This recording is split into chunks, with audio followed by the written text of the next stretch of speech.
Welcome to corn silk. Now, this is an extraordinary medicine. It also has important nutritional applications. And let's be clear what we're talking about, because we're not going to go down the corn avenue. We're talking about, and specifically, we're not talking about the hybridized corn that's grown and bought in a lot of grocery stores. We're talking about maize. And zea maize is what its botanical name is, M-A-Y-S, zea maize, two words. Sometimes also stigma matus.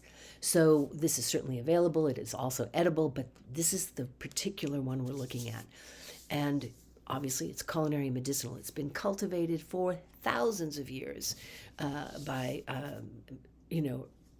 early Mexican tribes in Central America, and then of course South America, and moving northward to North America. So now this is, a plant very much identified with the Native American peoples, and who have pioneered some of this cultivation, but also its medicinal uses. So they used the corn silk. And in the West, the corn silk is known as choleritic, and that means it encourages the retention of sodium and the excretion of potassium. And those are both electrolytes that are incredibly important for regulating blood pressure, blood volume, nerve function, body fluid balance, muscle contractions, kidney function. You get the idea. Not a function everybody wants, right? If you're already experiencing adrenal fatigue or burnout, that excretion of potassium can be too much. You need a little bit more bolstering, so pay attention to that. But for those with blood sugar issues, edemas, heart pressure, this being able to rebalance those fluids can become really, really important. In TCM, it's identified as clearing damp heat, especially from the liver and gallbladder. So you get this real digestive capacity here.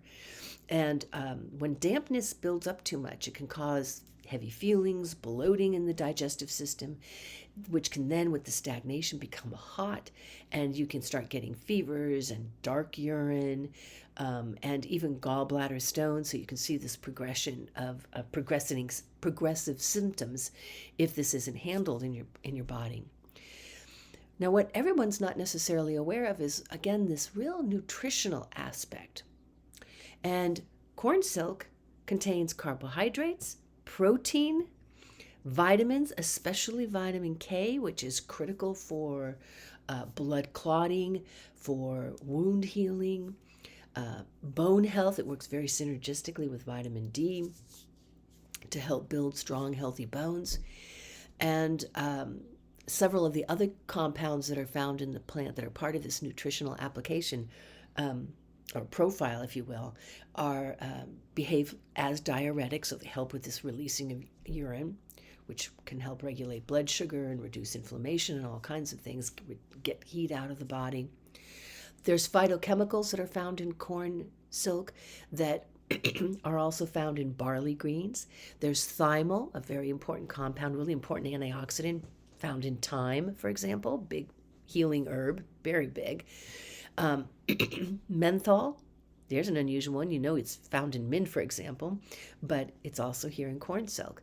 And it contains a complex polysaccharide, which studies are starting to reveal shows that it activates the macrophages and white blood cells to engulf and dissolve infectious organisms.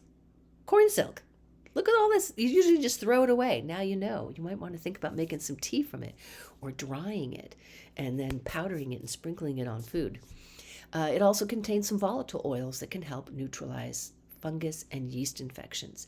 So this is potent stuff. And in the West, we often kind of think of it as like, ew, take this off and get rid of it. You may want to be a little bit more discerning next time.